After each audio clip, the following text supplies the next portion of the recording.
तो हेलो जी, good morning. कैसे हैं आप सब? स्वागत है आप सभी का मेरे नए व्लॉग में। तो गाइस, अभी बजे हैं सुबह के 6:30 एंड मैं उठ के रेडी हो चुका हूँ अपनी शिफ्ट पे जाने के लिए। अभी तो बहुत ठंड लग रही है यार। यहाँ पे ठंड अचानक से बढ़ गया, इंडिया में गर्मी होनी चालू हो गई है। यहाँ पे ठंड एकदम बढ़ चुकी है। मैं आपको बाहर का दिखाता हूँ। लाइक अभी तो अंधेरा सा ही है। मैं चलता हूँ अपनी शिफ्ट पे देन सी।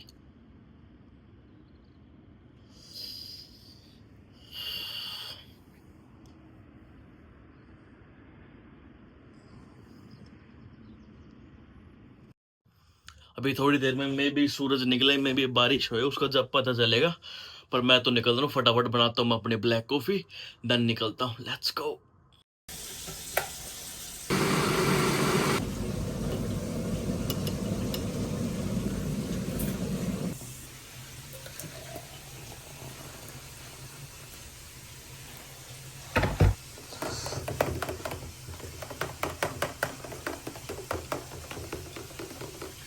तो अपना रेडी है, अब चलते हैं अपना काम पे। Let's go. गाइस, वैसे ना आज मैं नहाया नहीं हूँ, पर अब देख के बताऊँ मैं नहाया हुआ लग रहा हूँ या नहीं लग रहा। मेरे को तो लग रहा हूँ साफ सुथरा।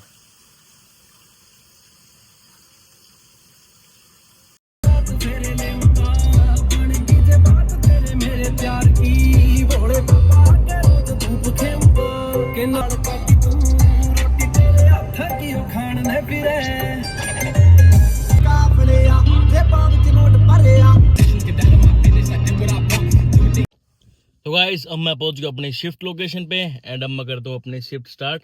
मिलता हूँ मैं आपसे अपने लंच टाइम में, अगर बाहर निकल पाए तो। वैसे तो बारिश का मौसम है, लगता नहीं साफ होएगा, बट अगर हुआ तो मिलते हैं थोड़ी देर में। Bye bye. बादल हो रखे हैं पूरे।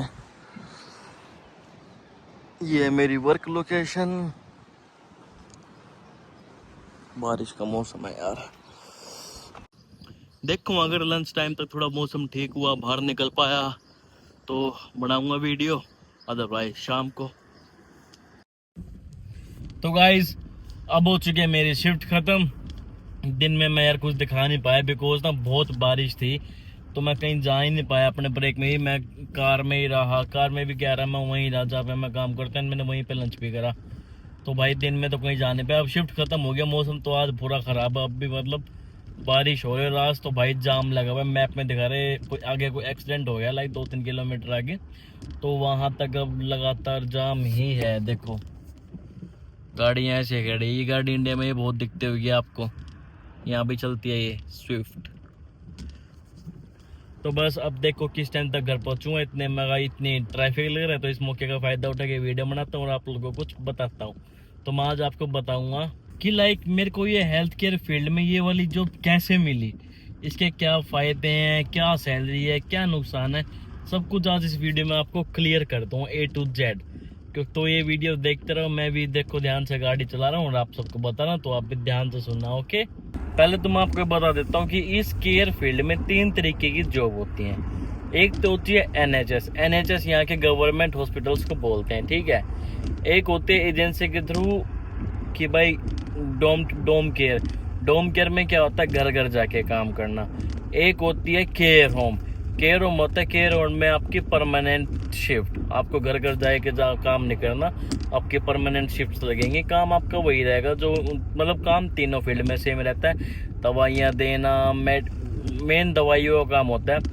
दवाइयों का मतलब ऐसे मेडिकल स्टोर नहीं होता। लाइक आपके पास ना एक जगह पे पेशेंट्स रहते हैं, उन पेशेंट्स को आपको दवाइयाँ देना, प्लस सीनियर डॉक्टर्स को उनकी रिपोर्ट भेजना। अगर कोई इंसिडेंट हो गया तो उनकी फैमिली को इन्फॉर्म करना, और क्या कहते हैं सीनियर डॉक्टर्स को अपडेट करना कि भाई आज इसके ब्लड प्रेशर में या फिर जो भी टेस्ट होते हैं उन सब में ये चेंज था, तो इसके मेडिकेशन में जो भी चेंज होगा वो देन वो आपको बता देंगे। मेन काम यही होता है दवाइयों का, और कोई ज़्यादा काम भी नहीं होता। और इनके मतलब एक तरीके से आप ये लगा लो, यहाँ पे इनके पर्सनल डॉक्टर बन जाते हो या फिर पर्सनल दवाई देने वाला, कुछ भी कह लो, वो बन जाते हो। चोट लग रही तो पट्टी पुट्टी करनी, सब कुछ आपको ही देखना है। इनका हेल्थ से रिलेटेड जितनी भी चीज़ें होती हैं सब। तो 3 जगह पे जॉब होती हैं, जो मैं आपको बता चुका हूँ। अब जॉब भी 3 जगह होती है और ये होती भी 3 तरीके की। एक तो होती है हेल्थ केयर असिस्टेंट, एक होती है केयर सपोर्ट, एक होती है केयर असिस्टेंट। अब केयर असिस्टेंट वो होते हैं कि लाइक जो पूरी केयर करेंगे, A to Z सारी केयर उनकी, जिनमें उनको नहलाना धुलाना A to Z सब आता है। और एक होती है सपोर्ट केयर। सपोर्ट केयर में क्या होता है, आपको उनको दवाइयाँ देनी है। और लाइक सपोर्ट केयर में पेशेंट्स आपके पास ऐसे रहते हैं जो 50% एबल है, 50% नहीं है। लाइक अब मेरे पास कुछ पेशेंट थे जिन मतलब वो बड़े हो चुके हैं, बट उनका दिमाग बच्चों वाला है, पर वो चल फिर सकते हैं, सब कुछ कर सकते हैं। तो we don't need to give them a wash, हमको उनको नहलाना धुलाना उन वैसा कुछ भी नहीं करना पड़ता। बस टाइम टू टाइम उनको दवाइयाँ देनी है, उनको इधर गाड़ी से इधर उधर ले जाना हो गया। अगर मेरे पास यहाँ का ब्रिटिश लाइसेंस जैसे मेरा बन चुका है, तो जैसे आज की मेरी शिफ्ट थी, आज की मेरी शिफ्ट में ये था कि उसका मेरे पास सपोर्ट प्लान रहता है कि भाई बंदा इधर जाएगा उधर जाएगा, तो हमको क्या होता है उसको इधर उधर ले जाना होता है और वहाँ पे उसकी टेक केयर करनी पड़ती है। उसका माइंड तो भाई बच्चे वाला है ना, तो वो कहीं पे भी कुछ भी कर सकता है। तो उसको थोड़ा देख के चलाना पड़ता है कि भाई यहाँ पे ऐसे नहीं करना, यहाँ पे ऐसे नहीं करना। वो ऐसे ऐसे लगा लो कि एक बच्चे की मतलब एक बच्चे को बाहर घुमाने ले गया, वैसे टेक केयर करना काम होगा, प्लस उसी का मेडिकेशन देखना, ये सब काम होता है। तो अब मैं बताता हूँ आपको थर्ड का, हेल्थ केयर असिस्टेंट। अब हेल्थ केयर असिस्टेंट का ये होता है, इसमें भी 2 पार्ट होते हैं, हेल्थ केयर असिस्टेंट और senior health care assistant. Basically आप स्टार्ट करते हो हेल्थ केयर असिस्टेंट है, उसके बाद अगर आप कोर्स क्रैक करके सीनियर पे चले जाते हो तो वो आपके ऊपर है। तो हेल्थ केयर सिस्टम में क्या होता है, सबसे पहले तो आपको भाई उनकी पढ़ाई करनी पड़ती है। लाइक उनके कोर्सेज पूरे होते हैं, पहले तो 6 महीने तो 2-3 महीने उनकी पढ़ाई होती है। उसके बाद ये होता है इन दोनों का कंबाइंड रोल, कि आपके पास दोनों तरीके के पेशेंट रहेंगे, जो मैंने आपको पहले बताए कि भाई आपके पास मेंटल डिसेबल्ड भी रहेंगे, फिजिकल डिसेबल्ड भी, और कुछ 50-50% भी। तो आपके पास दोनों टाइप के पेशेंट्स होंगे, बट आपका रोल होगा केयर होम के अंदर। वो सारे पेशेंट्स वहीं पे रहेंगे, आपको मतलब कई तरीके के पेशेंट्स वहाँ पे दिख जाएंगे। आपकी परमानेंट ड्यूटी होगी वहाँ पे, आपको सारे काम करने पड़ेंगे। तो हम हेल्थ केयर असिस्टेंट का काम होता है वो। अब गाइज इस वीडियो के लेट आने का पीछे का रीज़न ये है कि वो जो प्रीवियस वीडियो है ना, आधी वो मैंने शूट करी थी कल, जो जाम मैं दिखा रहा था, उसके बाद मैं अब कर रहा हूँ यहाँ पे। तो इस वीडियो का लेट आने का इशू ये है कि बिकॉज उस टाइम पे मेरा फ़ोन ना बहुत ज़्यादा हीट हो गया था। तो ये ऑटोमेटिकली इसने मना कर दिया था कि भाई कैमरा यूज़ नहीं कर पाओगे आप, क्योंकि बहुत ज़्यादा हीट हो गया था इसलिए, और इसकी बैटरी भी कम थी। तो कहता इतने कम पर बैटरी परसेंटेज में इतना हॉट फ़ोन अच्छा नहीं है, कोई भी मतलब गलत मतलब फ़ोन ख़राब हो सकता है। इसलिए फ़ोन ऑटोमेटिकली कैमरा बंद हो गया था। और जब मैं घर आया, घर पहुंचने के बाद मेरे को ऐसी नींद आई ना, मैं खाना खा के डायरेक्ट सो गया भाई, क्योंकि मैं थका हुआ था, 3 दिन से लगातार शिफ्ट थी ना इसलिए। तो भाई इसकी वजह से मैं ये वीडियो अब शूट कर रहा हूँ, इसलिए इतनी लेट भी आ रही है। अब यहाँ पे लेट गई, अभी मैं बता रहा हूँ, अभी सुबह के यहाँ पे 8 बजे हैं जब मैं वीडियो शूट कर रहा हूँ। एंड वीडियो मैं डालूंगा यहाँ के दोपहर के 4 या 5 बजे। 5 बजे मतलब इंडिया में बच्चों को रात के 10, देख लो टाइम डिफरेंस इतना है। मैं सुबह जो वीडियो डालता हूँ ना कि रोज सुबह 11:30 बजे आती है, वो 11:30 बजे इसलिए आ पाते हैं क्योंकि मेरे को यहाँ के सुबह 6 बजे वो वीडियो उठ के डालनी पड़ती है, अपलोड करनी पड़ती है, जिसके लिए मैं 5:30 बजे डेली उठता हूँ। ठीक है, तो ये टाइम डिफरेंस ना यूट्यूब जर्नी में बहुत ट्रिक करता है। जब मान लो मैं इंडिया में होता, मैं इंडिया में आराम से कर सकता था, सुबह 6 बजे उठता, आराम से 8-11 बजे तक एडिटिंग करके 11:30 बजे तक मैं वीडियो अपलोड कर सकता था। बट यहाँ पे ना मुझे भाई साहब सुबह 6 बजे वीडियो डालने ही पड़ते हैं, अपलोड करने पड़ते हैं with everything editing and all. इस वजह से ये वीडियो इतनी लेट आ रही है, उसके लिए मैं सॉरी। बट मैं आपको आगे बताता हूँ। अब गाइज मैं आपको बताता हूँ कि इसमें इस वीज़ा को अप्लाई करने के लिए आपको डॉक्यूमेंट्स क्या क्या चाहिए। सच्ची बताऊँ, कुछ भी नहीं चाहिए। अगर आप 12th पास हो ना, तो भाई सबसे बेस्ट तो नहीं कह सकते, 12th पास हो आपका वीज़ा जब भी लग जाएगा। लेकिन अगर आपके पास हेल्थ, क्योंकि इसमें ग्रेजुएशन पोस्ट ग्रेजुएट डिग्री वगैरह कुछ भी नहीं मानते, बस आप 12th पास होने चाहिए, आपके पास पीटी या फिर आईएलटीएस का सर्टिफिकेट होने चाहिए। एंड अगर आपके पास नर्सिंग में या फिर किसी हॉस्पिटल में, जैसे मेरे पास एक्सपीरियंस था हॉस्पिटल का, अगर आपके पास भी कोई एक्सपीरियंस है तो वो बेस्ट हो जाएगा, क्योंकि उससे ना आपके वीज़ा लगने के चांसेस ना बहुत बढ़ जाएंगे। क्योंकि आप दिखा सकते हो कि हमारे पास प्रीवियस भी है क्या एक्सपीरियंस, तो उससे ऑटोमेटिकली आपके ना वीज़ा लगने के चांसेस और ज़्यादा बढ़ जाएंगे। तो बाकी क्वालिफिकेशन में इसमें बस ये ओनली 12th मांगते हैं और आइल्स का सर्टिफिकेट, बिकॉज इंग्लिश यहाँ पे मैंडेटरी है, तो इंग्लिश स्पीकिंग का सर्टिफिकेट है वो मांगते हैं। उसमें ये मान लो 5.5 बैंड मांगते हैं, ज़्यादा भी नहीं मांगते भाई। आइल्स या पीटी में आपके 5.5 बैंड है तो आपका वीज़ा लग जाएगा। कोई ज़्यादा भड़क नहीं है कि भाई आपको ये चाहिए डिग्री चाहिए, बस ओनली 12th पास हो और आइल्स का सर्टिफिकेट हो, दैट्स इट। अब गाइस जैसे मेरा है skilled worker visa. Skilled worker visa कैसे लगता है? इसको लगाने के लिए सबके पहले आपको तो एक स्पॉन्सर जो आपको यूके के अंदर कोई स्पॉन्सर है जो आपको स्पॉन्सर करे, इंडिया से यूके बोला है एंड आपको यहाँ पे काम दे, मेनली आपको स्पॉन्सर चाहिए। अब मैं बताता हूँ वो स्पॉन्सर भी आपको कैसे मिलेगा। अगर आपका कोई जान पहचान वाला पहले यहाँ पे रहता है, पहले तो उससे बात कर लो कि भाई उसके निगाह में कोई स्पॉन्सर हो, तो उससे बेस्ट कोई बात ही नहीं है। अदरवाइज कुछ ऑनलाइन वेबसाइट्स है जो मैं आपको बताता हूँ। एक है NHS, N for nationality, H for health care और S फॉर सपोर्ट। ठीक है, NHS ये उसकी फुल फॉर्म नहीं है जो मैंने बोला, ये मैंने बस वैसे ही बोला ताकि आपको कोई अल्फ़ाबेट में मिस कन्फ्यूजन ना हो। तो भाई कन्फ्यूजन ना हो, तो एक तो वेबसाइट का नाम है NHS। दूसरा आप अपना इंडीड पे ही बढ़िया सर्च, इंडीड पे ही बढ़िया सा वो बनाओ, क्या कहते हैं उसको, CV इंडीड, एंड वहाँ पे भी आप अप्लाई कर सकते हो। अगर आपको कहीं भी ये देखे ना कि स्पॉन्सरशिप दे रहे हैं तो ध्यान देने से अप्लाई करो। अगर आपकी किस्मत अच्छी हुई तो वो आपका ऑनलाइन भी ले सकते हैं।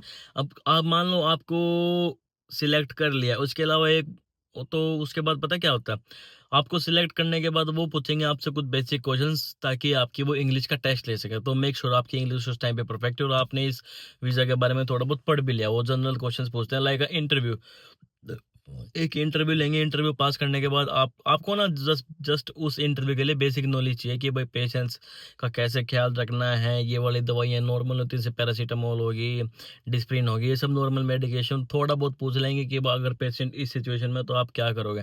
तो बेसिक नॉलेज होनी चाहिए। मेरे को कमेंट करके बता देना, मैं उस इंटरव्यू के लिए भी पूरा डिटेल बता सकता हूँ आपको कि भाई कैसे टाइप के क्वेश्चंस होते हैं एंड आपको किस तरीके की तैयारी करनी चाहिए। अगर आपको वो चाहिए तो कमेंट डाउन कर देना। ओके, एंड भाई वो इंटरव्यू होने के बाद आपका कोर्स आ जाएगा, सर्टिफिकेट ऑफ स्पॉन्सरशिप। उसके बाद आप अपना पासपोर्ट वीज़ा के लिए एम्बेसी में दो, आपका पासपोर्ट ला देगा, फ्लाइट लेके यूके, बात खत्म। अब बात करते हैं भाई, जो वीज़ा लगते हैं सबके दिमाग में आता है कि भाई सैलरी कितनी रहेगी। देख लो, मैं को आपको बताता हूँ कि सैलरी आपके तो कोर्स आएगा ना, सर्टिफिकेट ऑफ स्पॉन्सरशिप, उसमें मेंशन होगी, यहाँ पे ना पूरे ईयर की मेंशन होगी। वैसे अभी 2026 का रेट है 20,960 पाउंड से 23,000 के बीच में आपकी सैलरी डिपेंड कर सकते हैं। आप अप्रोक्स 21,000 पाउंड लगा के चलो एक साल के। अब उस 21,000 पाउंड में आपको आपका खर्चा भी निकालना और जो बचाना आप बचा भी सकते हो। प्लस अगर आप काम में सेटल होने के बाद एक्स्ट्रा शिफ्ट्स उठाओगे, वो एक्स्ट्रा शिफ्ट्स ओवर टाइम लोगे, वो इनसे अलग रहेंगे। जो वो कॉन्ट्रैक्ट में लिखा होगा ना, जो सर्टिफिकेट ऑफ स्पॉन्सरशिप के कॉन्ट्रैक्ट में लिखा होगा, वो तो आपकी फिक्स होगी ही होगी। उसके बाद अगर आप एक्स्ट्रा शिफ्ट्स उठाते हो, वो आपके ऊपर है, आप कितना कमा सकते हो, आप उतना कमाओ। बाकी आपके वर्क से रिलेटेड आपको यहाँ पे कोई आवर्स की कोई दिक्कत होगी नहीं अगर आपको स्पॉन्सरशिप मिल गई तो। अब मैं आपको बताता हूँ, जब आप वीज़ा अप्लाई करो तो आपको किन किन डॉक्यूमेंट्स की नीड पड़ेगी। ज़्यादा डॉक्यूमेंट्स नहीं, आपके पास 12th पास का सर्टिफिकेट, आपका इंग्लिश टेस्ट का सर्टिफिकेट, PT का या IELTS का, आपका TB का सर्टिफिकेट, आपकी पुलिस क्लियरेंस सर्टिफिकेट ये चाहिए होगी। जो आप कहीं भी आपके आसपास जो भी थाना लगता हो या फिर चौकी लगती हो, वहाँ से आप अप्लाई करके बनवा सकते हो। आपका एक्सपीरियंस लेटर अगर आपके पास है तो, और आपकी बैंक स्टेटमेंट, ये 5 डॉक्यूमेंट्स आपके मस्ट है जो लगेंगे ही लगेंगे। अब गाइज मैं एक और बात बताता हूँ, मेरे वाले वीज़ा में, स्पॉन्सर वीज़ा में, स्किल्ड वर्कर में स्कैम भी हद से ज़्यादा होते हैं। अब मैं बताता हूँ कि आपको उन स्कैम से कैसे बचना है। डायरेक्ट एम्प्लॉयर से, अगर आपको ऑनलाइन एम्प्लॉयर मिल गया है कि लाइक जो आपको स्पॉन्सरशिप प्रोवाइड कर रहा है, डायरेक्ट उससे बात करो कि कितनी फीस है, कितने चार्ज है, ये वो। कभी भी एजेंट्स के चक्कर में मत फंसो, एजेंट तो 10-12 लाख रुपए ऊपर लगेंगे लेंगे लेंगे। मैं ये गलती कर चुका हूँ, इसलिए मैं आपको बता रहा हूँ कि आप मत फंसना। ओके, कि भाई वो आप डायरेक्ट अपने एम्प्लॉयर से बात करो जो आपको स्पॉन्सरशिप प्रोवाइड कर रहा है, कि भाई कितनी फीस है, क्या सिस्टम है, वो आपको सब कुछ बता देगा A to Z कि भाई इतने पैसे लगेंगे, ये यहाँ की एम्बेसी फीस है, फलाना ढिमकाना, इतने तेरा ये खर्चा हो रहा है, ये वो जितने बोलेगा उतना उसको पे कर दो, ज़्यादा खर्चा नहीं आता अगर आप लीगली काम करवाते हो तो। एंड आपको जब लाइसेंस मिल जाए यहाँ पे होके भी कुछ स्पॉन्सर ना आपका पागल बना देते हैं। उनकी कंपनी एक्चुअली ना रजिस्टर्ड ही नहीं होती। वो पता नहीं कुछ एजेंट्स के साथ मिलके, इंडियन एजेंट्स के साथ मिलके आपका ऐसे पागल बना दी कि भाई आपकी कंपनी यहाँ पे रजिस्टर्ड है, आप यहाँ पे जब फ्लाई होके आ जाओगे ना, आपको पता ही नहीं हो कि यहाँ पे कंपनी है क्या। कोई कंपनी नहीं, उनको क्या होता है, उनको बस अपने पैसे मिलके फिर आप भाड़ में जाओ, उनको कोई लेना देना नहीं होता, एजेंट पैसे फंसाते हैं। आपको उससे बचने के लिए क्या करना है, आपको यहाँ की ऑफिशियल साइट पर जाना है, UK immigration site. UK immigration वाली साइट पर जाओगे, आपको जितने भी कंपनी रजिस्टर्ड होती है ना, स्पेशली आप फिर वहाँ पे जाना है केयर फील्ड में, जिस फील्ड में आपका वीज़ा लगा, वहाँ पे क्लिक करते हैं आपको आ जाएगा ये कंपनी भाई, ये कंपनी गवर्नमेंट से यहाँ पे रजिस्टर्ड है। देन अपनी कंपनी का नाम डालना। अगर वहाँ पे कंपनी का नाम है, इसका मतलब आप सेफ हो, अदरवाइज आप सेफ नहीं हो। इसका मतलब आपका एजेंट आपको फंसा रहा है। तो उससे बचने के ये 2-3 ट्रिक्स है, ये जरूर अप्लाई करना अगर आप इस वीज़ा पे आ रहे हो तो, या किसी पे भी आ रहे हो। अगर आपका काम है ना वर्क वीज़ा यहाँ पे, तो ये ट्रिक्स जरूर अप्लाई करना। तो भाई चलो आज की वीडियो बस इतना ही। मैं अभी ही इस फील्ड में पिछले 2 साल से हूँ। तो भाई सच्ची बताऊँ ना, जब स्टार्टिंग करता हूँ ना यहाँ पे आने के बाद, तो थोड़ा हार्ड लगता है, क्योंकि हमने इंडिया में ना कहीं 12-12 घंटे की शिफ्ट्स लगातार करी नहीं होती। बट यहाँ का स्टाफ ना, यहाँ की पब्लिक, यहाँ के लोग बहुत हेल्पफुल होते हैं। वो आपको बहुत हेल्प करेंगे, एनकरेज करेंगे, तो आपको ज़्यादा इश्यूज आते नहीं है। बस स्टार्टिंग झेल गया, यहाँ का वेदर होगा, एनवायरनमेंट हो गया, नेचर हो गया, सब कुछ अलग है। अगर वो सब आप स्टार्टिंग में झेलेंगे ना, तो यहाँ पे सर्वाइव करना इतना हार्ड नहीं है, जो मेरे को अब नहीं लगता। पहले लगता था, बट अब मेरे को ईजी लगता है। ठीक है, तो चलो आज की वीडियो में बस इतना ही। अगर वीडियो पसंद आई और कोई डाउट हो तो लाइक, कमेंट, शेयर, सब्सक्राइब कर देना। कोई भी डाउट हो या फिर और किसी टॉपिक की वीडियो जो है, प्लीज़ कमेंट करके बताओ। मैं वो वीडियो जरूर बताऊँ, क्योंकि मेरे को यहाँ पे बहुत एक्सपीरियंस है, तो मैं आपको सब कुछ बता सकता हूँ जो आप लोगों को नहीं पता। जो भी डाउट है प्लीज़ मेरे को DM करो या फिर मेरे को कमेंट करो। अब मिलते हैं नेक्स्ट वीडियो में। बाय, टाटा।